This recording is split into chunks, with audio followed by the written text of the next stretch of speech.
there. Watch, share your thoughts, your comments. We'll be taking them. Nigeria Info 99.3. It's what you can search for on those platforms. The logo there is NI. So once you search on Facebook and YouTube, you see NI. That's Nigeria Info. Tune in and watch. Let's know what you think about the headlines that we're about to bring to you. I am Sheriff Quadry. Good morning to you. And I can't do this alone right now. Jimi Disu has been here since 6 a.m. And I mean, yeah. 5:30. 5:30. Please forgive me, my lord. How far now? I'm fine. I'm good. And lucky you just take a walk down. You know, Yeah. that kind of thing. Is it life now? All animals are equal, but some are more equal. Morning, Okay. everybody. Morning. Oh my word! Let's go to break. When we return, we'll come back and take the stories one after the other. Stay here, and you're welcome. Dailies Today will be right back.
Welcome back to Dailies Today.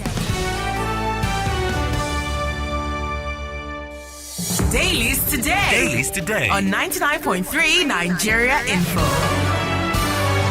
Lagos, so we're back. I'm Sheriff Quadry. Jimi Disu is here. Let's start with the Nation newspaper. Bajabia Mila warns against fiery utterances on Nigeria-Ghana face-off. Bajabia Mila warns against fiery utterances on Nigeria-Ghana face-off. It comes with a rider. Ghanaian minister insists Nigerians must obey trade law. Yeah, you know something. One of the reasons why we marked this story, something occurred to me that the law is not specified against Nigerians. What it says is that anybody who is not a Ghanaian, Right. and therefore and Nigeria is going in to try to get them to change the law in the spirit of ECOWAS. So I'm now asking myself, why doesn't Nigeria put pressure on ECOWAS to take the lead in this? How do you go to another country and tell them to change the law just to suit you? Their law. Their law to suit your own country. I don't know how that works out. I think we need to be a bit more tactical about this. I think that it would have been better to go, as ECOWAS. Okay. But the truth is, with the other members of ECOWAS, do they feel what you feel? And the answer is no. You see, the much as we don't like it, the Ghanaians have a problem. They need to protect their own people. That's right. Okay, they need to protect their own people, and they might have no apologies for wanting to do that, because what it means. Because the truth is, like the guest I had yesterday, Nigerians have dominated the medium and small scale businesses. Right. Yes, and to be honest with you, no country would sit back and allow that happen, and then get some restlessness from his own people.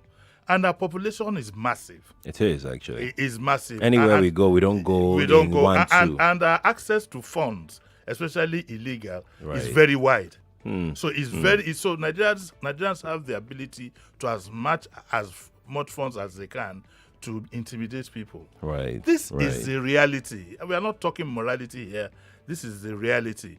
And I think when we bear all this in mind, see what the minister told him, your people must obey that law. It wasn't targeted at them. Right, but then again, Jimmy, I saw a video. One of the traders, leaders in Ghana was saying that even some of their members who met the equities requirement were still not, the shells were still shut down. When things like so if you've made laws, why are you still disobeying your own law? When things like this happen, one must be very careful about propaganda. Because that video that you saw, if it's the same video that I saw, right, the person admitted that there was one little part of it that he couldn't meet, and he was now asking them, how do you expect me to meet that? The law is the law. Okay? And I just want to look at it from a very balanced perspective. And to say that, I mean, if we don't have the attitude of thinking of our own people, right, if we are going to open up our own economy and bound our people to the Philistines like it's happening in the retail market and so on and so forth, other countries want to protect their citizens. Is this going to go away anytime soon? Because it's looking like Ghana is not backing down. It's a recurring decimal. I don't think the bottom line is that the Ghanaians, both the government and the people, they want the Nigerians out of the place. That's what it is. The rest is just diplomacy here and there. Bottom line is the Ghanaians want their people to trade. Right. We've overrun them. But it's also being said that this is all political. Anytime elections are near in Ghana, you see a government come up with this kind of policies. Exactly. They have to. They have to. Because the truth is, let us be honest with ourselves and call a spade and not a farming implement. Right. The Ghanaians are suffering at that level. They can't do business. We've overrun them. And so how do you go into an election and not show that you are prepared to defend your own people? It happens here. So what's now the genuineness of the government of Ghana if they only come after foreigners who are doing businesses in their country during election time? Look, the way the world is going, look at America. I say make America great again. Right. The way the world is going, everybody is protecting his own citizens and building local capacity. To be honest with you, we are not doing that. And that's why you find a lot of our people are ready to jump the border. Right. Okay. Indeed. That's the way the world is going. Everybody is trying to build up local capacity. Right. I have this editorial from Tribune. FG's gaffe on Amotekun. It's quite expository. I'll just take a part of it. The presidency statement treads precariously on the cardinal principles of federalism. It calls into question the powers of a federating unit and state parliament under the Constitution. What the presidency's statement implies is that it has no regard for the laws of the land. The logic is patently absurd. Amotekun cannot be autonomous because, in violation of the country's constitution, it does not want it to be. This is a direct affront on the federating unit. It's a crude way of making light of the powers of the parliament of the affected states. You see, don't let's lose sight of the things that are absolutely crucial to us. Right. And don't let's play politics with everything that surfaces. This is quite clear to me. Go to the courts. Let all the attorneys general get together of the southwestern states, right, form a legal team, go to the courts to go argue. Now, if the Supreme Court ruling says otherwise, then use your legislators in the two houses to make sure that the law is changed. Enough of this politicking and raising tension when there's a common sense approach to it. Right. Let activists look for something else to do. Let them look for some other thing. We can't have activism at every level. It's the same thing I say of CAN. When the Kama bill, whatever, there was an open hearing. I don't know if they went or not. Right. Then I heard somebody, CAN, in the papers 2 days ago, they wrote a letter to Buhari. Why are you writing a letter to Buhari when the professor of law, who is in any case a pastor, has said to you, it's a constitutional amendment? Let us start doing things in a very logical and simple matter and stop raising hell at every turn. Right. Yes, I have my personal opinion about the way these things should be, because we need to put the Amotekun, right? Yes. Part of the fear is that nobody wants a regional army. Mm-hmm. On any side. No government will even stand no government, by yes. and let you... And the federal government is being very careful. For those who knew how the Biafran war came about, they'll tell you, nobody wants any regional army. The same people who are advocating that they want control of Amotekun are the same set of people who are saying that we will soon have an Oduduwa republic. So what does that tell you? So we need to be careful here. The division is getting bigger yes, and bigger. and unfortunately, you find that the governors we have, the political leaders we have, Right. don't seem to have that. Let me use a Nigerian word, the liver. But what I mean is, I understand totally. Yeah, people get they that. to actually do the right thing immediately. They're so scared of these groups, Hmm. and at the end of the day, a lot of these groups are just paper tigers. We know some of the individuals who are there, the bunker this and bunker that. We know some of them. Some of them are so much paperweight you won't believe it, but they can back on the papers. Right. The media is not playing its role. The media latches on to all these things, excitement. You want to sell papers, but you don't look at the overall picture. This is a very simple matter. It doesn't even call for an editorial. It's a constitutional matter. Right. That's why you have the Supreme Court. Go there and sort it out. And if you don't like it, use your people in the National Assembly to change the law. Let's take a comment from Facebook. Chizoba Jacobs on Facebook says, you said Ghana wants Nigeria out of the place, yet you want Nigerian government to go approach the issue as ECOWAS. Now, when you know by your own words it's targeted at Nigerians. That's Chizoba on Facebook. We go to YouTube right now where we have a comment there as well. Ajayi on YouTube says, the truth is anywhere Nigerians are, they do so well. Even here in the U.S., it's the same story. Ajayi is in the U.S. Yeah, I mean, you can't fault that, but you also can't fault people wanting to defend their own people. I mean, the government wanting to defend their own people. It's their legitimate right. Very true. Very, very true. Away to the Vanguard newspaper. FG further relaxes COVID-19 restrictions. It comes with plenty riders. Full reopening likely by December. Curfew now 12 a.m. to 4 a.m. Parks, cinemas to resume operations at half capacity. Bars, nightclubs remain shut. All schools to work towards reopening. Which one excites you? None. Because I know that Nigerians will not follow the protocols. Look at the transport And that's sector. dangerous, yeah. It's dangerous. Look at the markets. Look at them. So the appeal now is to the individual. Okay? I'm appealing to Nigerians on a one-by-one basis. Be extremely careful. I've seen videos of Owambe parties. They've thrown caution to the wind. Right. Right. The honest to God, look, Nigerians out there are a few things you need to know. One, there is COVID. There definitely is COVID. Confirmed. Two, you do not know the number of people who have it. The numbers that are being bandied around are the numbers from those who have been tested. And the number of people that have been tested, I don't think is up to 5% of the total population of the country. Right. So you better just know that. So what has happened now is that the government itself, its hands are tied. They have to make a balance between the economic life of the country and the health, whatever. Right. So the responsibility is being quietly shifted to you.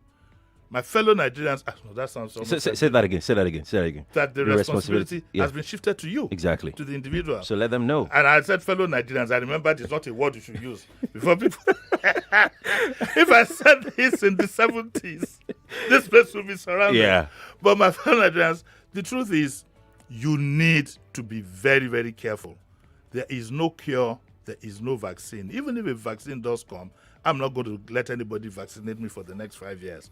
Give it some time for it to brew and breathe. I don't want to take a vaccine now and then in 4 or 5 years from now you say, oh, those who took the vaccine 5 years ago, they've lost one eye or something. I don't want that to happen.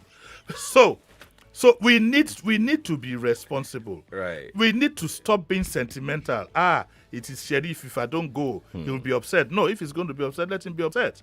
We do need to be careful. COVID is real. Some countries are thinking of shutting down again. Right. Okay. So I'm not excited about. I mean, we're seeing epicenter within epicenter in some countries. So they had a huge surge. Yeah. Then the surge now reduces. Then some states now open up their economy, and those states now became the new epicenters of COVID. Those countries you are referring to have almost near perfect records. Right. We don't. We're not even don't close. We're not even close at all. Forget the figures being bandied around. We don't. And that's why I say to you, the responsibility for your life has been shifted in your hands, and you put it in your hands and in God's hands. Let us all be absolutely careful. The schools, they're working towards schools reopening, but I'm going to plead, do not, I repeat, do not open those universities. Let us look for another way by which we can educate these people until the proper facilities have been put into place. Even without COVID, as far back as when I was in University of Lagos, Right. the classes were crowded. I can imagine what it looks Exactly. like now. The hostels were not Exactly. crowded, but now, so don't let's try and play any Russian roulette here. If we know that there are certain areas or whatever that we cannot open, Right. let us stick to it and do the needful.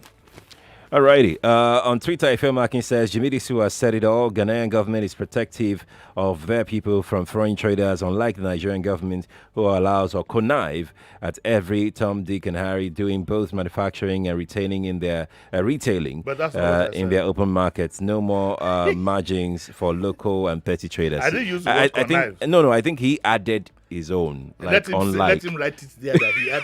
When you were reading it, why did you say that? Because some people will tune in just at that point. I think you're the one that said it. So some people, at the point where he says that, Jimi Disu said, that's when some people are just tuning in. But yeah, thank God I got a What piece did of he this. say? What did he say? What did he say? He said, Jimi Disu said the government connives. Let's talk about Ike Nwachukwu at 80. Yeah. We missed that yesterday. That's why I brought it up today. Tribune has that story, bulging past with a long shadow. General Ike Nwachukwu is a man after most people's heart, to be honest with you. But what I find remarkable about General Ike Nwachukwu, I think his performance in public service is well known. I don't need to go there. But he's a unique Nigerian. Should I tell you why? Why? His father is Igbo. His mother is Fulani. Whoa. His wife is Yoruba. Oh, my word. So if he has any daughters and there are any bachelors out there, They are from everywhere. yes, you'll have relatives spread across the country. But this is a Interesting. beautiful article written by Banji Ojewale. And the paragraph that caught me is this. It says, the lesson from Ike Nwachukwu here is that you can leave imperishable legacies if you are diligent or industrious in keeping them with vision to outlast your day.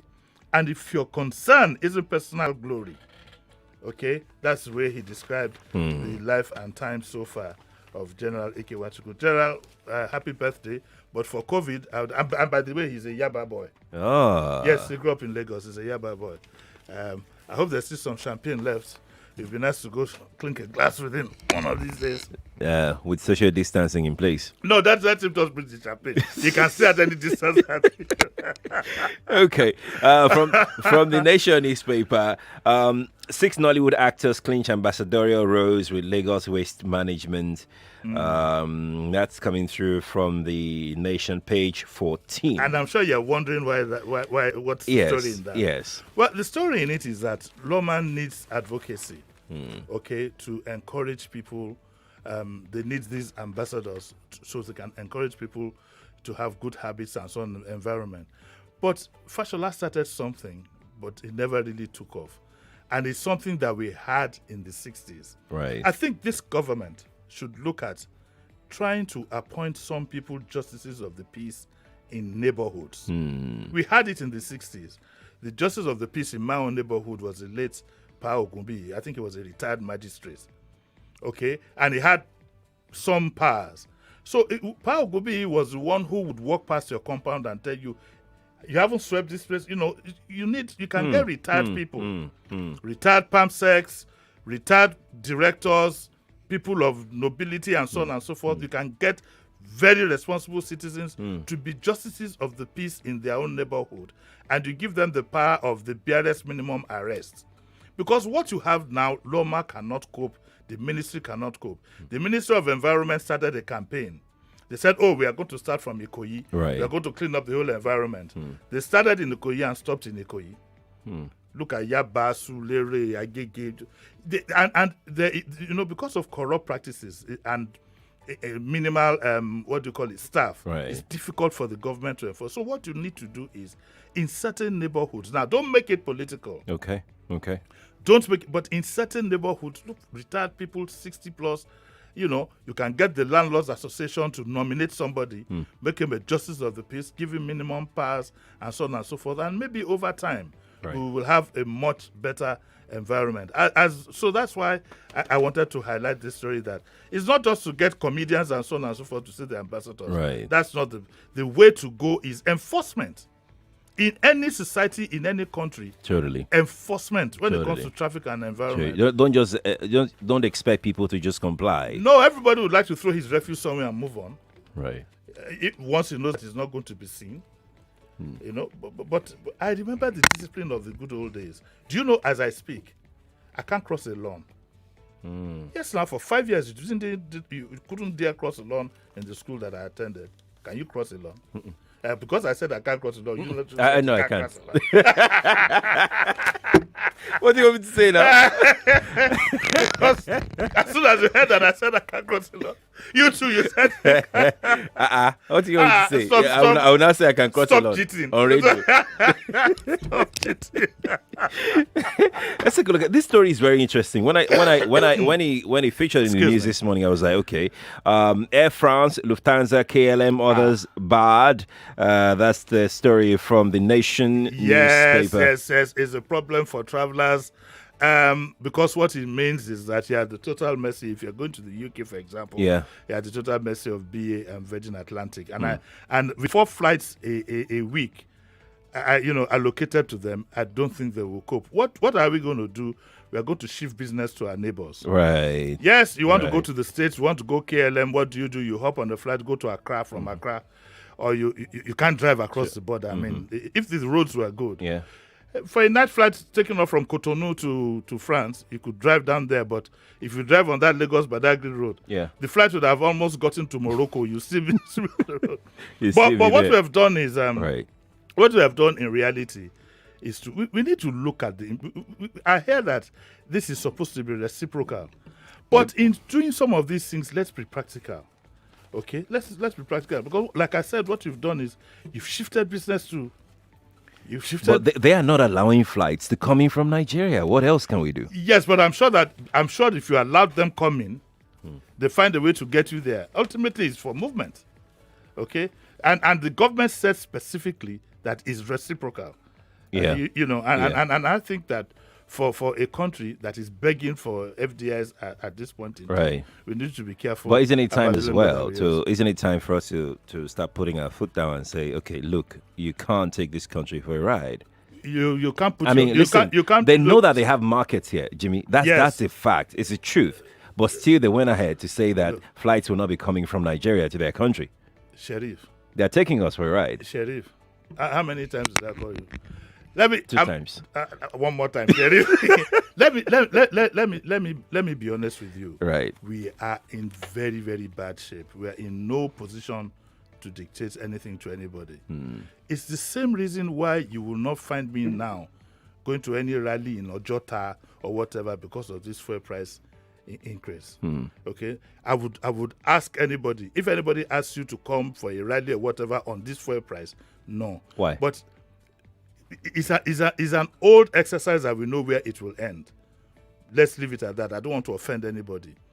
But if somebody invites you for a meeting or whatever, or a gathering of people to start effecting fundamental changes in the way we do things, then it would make sense. But that you should carry a placard to Ghana, if you reduce, you are between a rock and a hard place. The last time we were all in Ojota, my kids were there, all of us were in Ojota, what then happened? We opened the door for the elites to whip us silly with this subsidy fraud. That's what we did. Yeah. And we all know, we are aware that subsidy was a fraud. What was a fraud? It was a fraud. So we were fraudsters. It was a big fraud. Fraudsters were the ones who were bankrolling, supplying the cold water and whatever. We all fell victim to a massive fraud. Right. It was massive. Indeed. Jimmy, we have loads of comments that are coming in. Yes. We'll just take a few. Felix Osime says, good morning, Jimmy Disu. Some lawns on the road median don't have walk paths for people to walk on and cross the road. That's why people easily walk on them. No, that's making an excuse. That's making an excuse. Okay, it's only an irresponsible government that won't be protective about our citizens. If Ghanaian government do more, they own it. When we are tired, we'll fix our system anyhow. That's what Taiwo is saying on Twitter. Lagos Ogun seek Buhari's nod to fix toll Lagos Ota Abeokuta Road. That's a report but that's not from the read the Nation caption, newspaper. Read the caption of that photograph. Okay. Oh yeah. Okay. I pulled the first one on here. Okay. Read the caption of the photograph. Ogun State Governor Dapo Abiodun Yes. left presenting a book Yes. on his achievements Yes. to President Muhammadu Buhari. How long has he been in government? The president. No. That he has written a book, I mean. He has a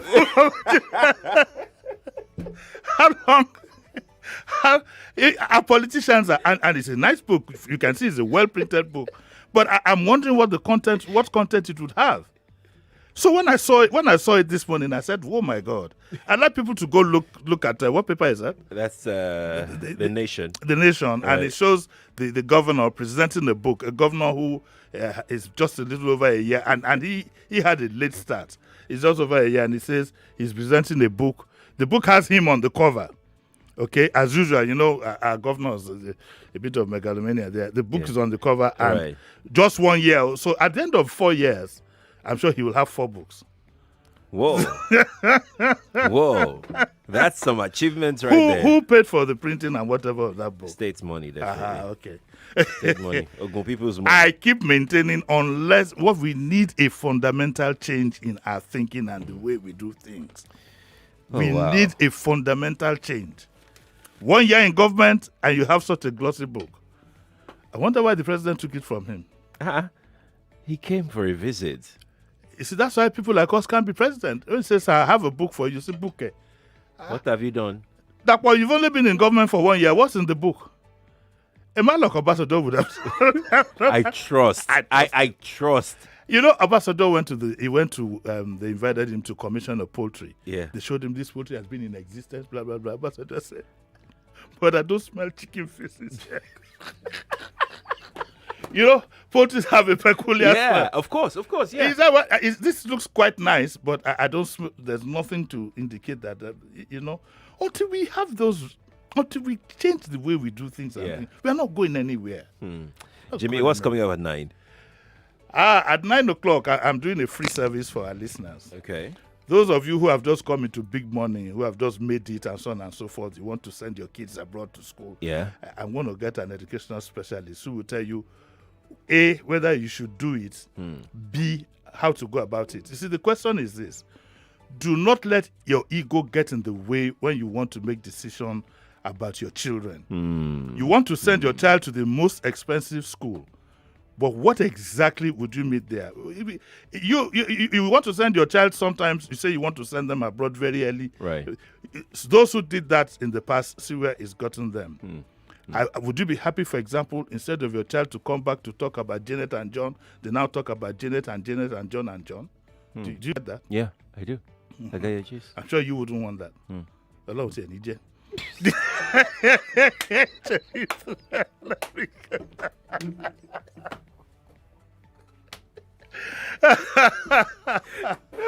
All right, Jerry. That's coming up on Daily Digest at 9. Let me go have a cup of coffee just next door here. So Jimmy, thank you for coming out. I'll see you all at 9. Lagos, that's the show, sponsored by MTN Nigeria. Join Jimmy Disu later at 9 on Daily Digest, talking about education for your kids and all you need to know. I'm Sheriff Quadry. Let's go on a break, take a word from our sponsors. At 8, we'll bring you the news. After the news, I'll be back in here to talk about the poetry that we started on Wednesday, talking about Nigeria. I'll be back. It's okay. That is okay. It's okay. Let me explain. No, it's okay. Let me explain. It's okay. It's okay. She off your mic. On 99.3 Nigeria Info, your mic is always on. Let's talk.